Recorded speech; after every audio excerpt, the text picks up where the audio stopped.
A big night downtown. Game 5 of the World Series is tonight. First pitch happening at 7:07. Our team coverage at Busch Stadium begins with my colleague, News 4 anchor Sharon Reed.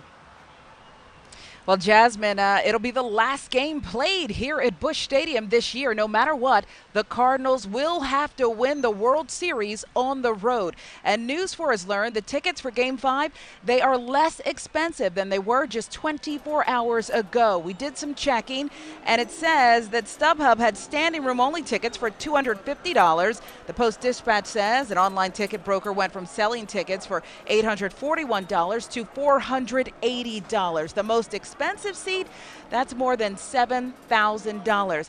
Now, there are a lot amount of people who are taking Metro, and as a result, there were some problems, including last night. Our Matt SCZESNY is digging into that. Matt, what have you learned? Well, Sharon, some fans tell us it was just jammed out here last night after the ball game, waiting for a Metrolink train here at the stadium stop. Certainly hope so, Matt. Okay, the series is tied up 2-2. Adam Wainwright is on the mound tonight. A lot of optimism, Doug Vaughn, around Busch Stadium, but also a late addition to the lineup. Valen Craig is in. Yeah, that should certainly help. The Cardinals need 2 more W's, one for Wainwright and one for Wacha. And, maybe the Wizard can add a little more magic to the Cardinal lineup tonight. Ozzie Smith will throw out the first pitch. You would hope that he would do his signature backflip. He's only 58 years old, so you would think that he can still pull that off. Cardinals do have their ace on the mound tonight, though, and Adam Wainwright, who by his own admission didn't pitch very well in Game 1, lasted only 5 innings, fell 3 runs down in the first, and took the loss. Wainwright says he craves these kind of high-intensity, pressure-packed situations, and says his problems in Game 1 won't carry over to tonight. That's a pretty clean slate. I mean, I honestly don't know why my mechanics were as bad as they were and my delivery was off as much as it was, but I feel like I put a lot of good reps in front of the mirror and watching film and feeling my delivery again, learning the basics all over again. I mean, I feel like I've made a lot of good adjustments to be ready for this next game to throw some quality pitches.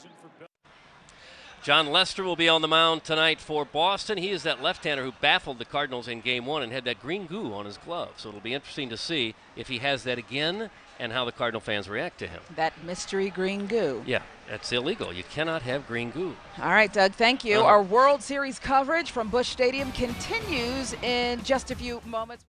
You're watching News 4 in high definition. And here's a live look at Busch Stadium from our roof camera with the final game to be played in St. Louis, less than 1 hour away. Fans have been pouring into downtown. Now, there have been a few problems out there, and police are out in full force making sure everyone is safe and everyone has a good time. Let's welcome in the St. Louis City Police Chief Sam Dodson. Thanks for joining us, Chief. We appreciate it. Great night. It is a great night out here, but there have been some problems, as we said. Let's talk about counterfeit tickets, because I know there was a huge number, and then, if not a huge number, it did drop off, though, significantly. We've been working with Major League Baseball to try and identify counterfeit tickets. The first night we had about 80 fans who bought counterfeit tickets and tried to get into the stadium. Last night we only had 3 reports, and that was great, and we think it's because of our enforcement strategy, the social media that we've put out. Really buyer beware if you're going to buy tickets downtown. But it's not just the counterfeit tickets. You've also had a problem with some counterfeit money changing hands. What we've seen is the people that are doing this are professionals. They travel around the country to sporting events. They came into St. Louis with counterfeit tickets, and then they tried to buy tickets from our fans using counterfeit bills. So we had a couple of fans that thought they were making a couple of dollars on their tickets who ended up losing the tickets and the money too. Chief, let's talk a little bit about the break-ins that we've had in seasons past and even throughout some of this season in the parking lots in and around Busch Stadium. There is a new ordinance in place. Do you feel as though that's helped? I think everything that we've done has helped. The Park Smart campaign to educate drivers about what to leave and not to leave in their cars. The ordinance certainly has, which requires parking lot attendants to have their parking lots staffed during big events. And then our presence, both uniformed and plainclothes, really focusing on the downtown area. You've been consistent in saying visibility is the key, and there is not a corner without a squad car, lights flashing, police officers on foot. Well, there's only one baseball game going on right now. It's in St. Louis, and we want fans and spectators, not only in St. Louis but around the country, to see that we're on our job and taking care of business. All right, Chief, we thank you for joining us. I know you'll be walking the beat tonight, too. Absolutely, all night long. Sneak in to get a peek? Listen to it on the radio. All right, Chief, thanks so much. We appreciate it. Thanks. They play the Seattle Seahawks tonight. Tough challenge. Best team in the NFC West right now. Starts at 7:30 at the Dome. You think if they put the World Series game on the Jumbotron, that could help? Couldn't hurt. Why not? Thanks for joining us for News 4 at 6. This is News 4 St. Louis. We'll see you tonight at 10.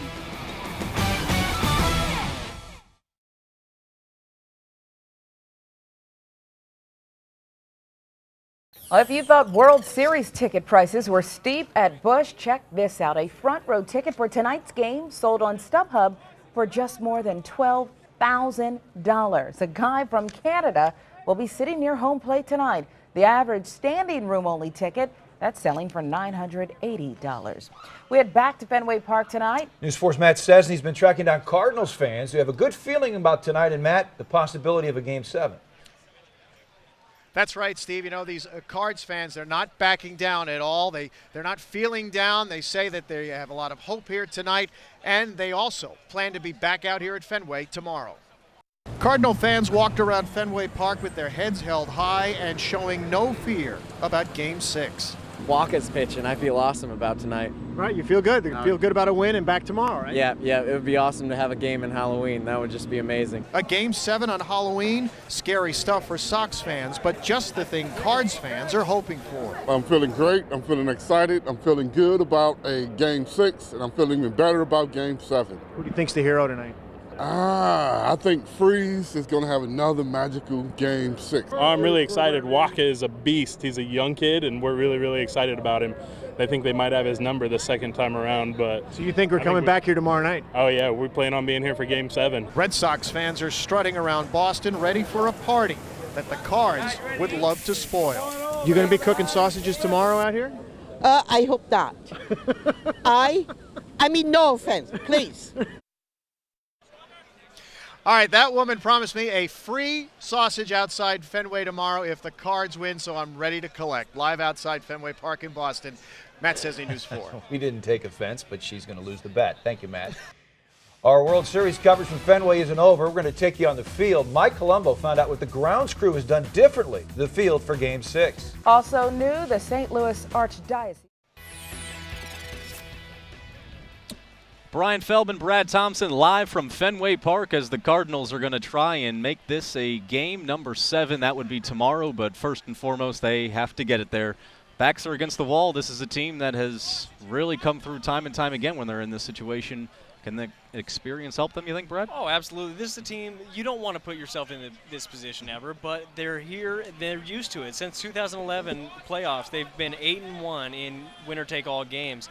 They're used to this. They know how to play with their backs against the wall. And this is such a strong team, such a resilient team. They all feed off each other. I think they're going to be just fine. How about Michael Wacha? The guy has been incredible for so long this postseason. Does he have one more in him, you think? Oh, he absolutely does. This kid's 4-0 with a 1 ERA in the playoffs, and every time you think you're putting him on the biggest stage possible, he gets to another one, and he just seems to feed off it. We know he's got the special stuff. You know he's got the great fastball, great changeup.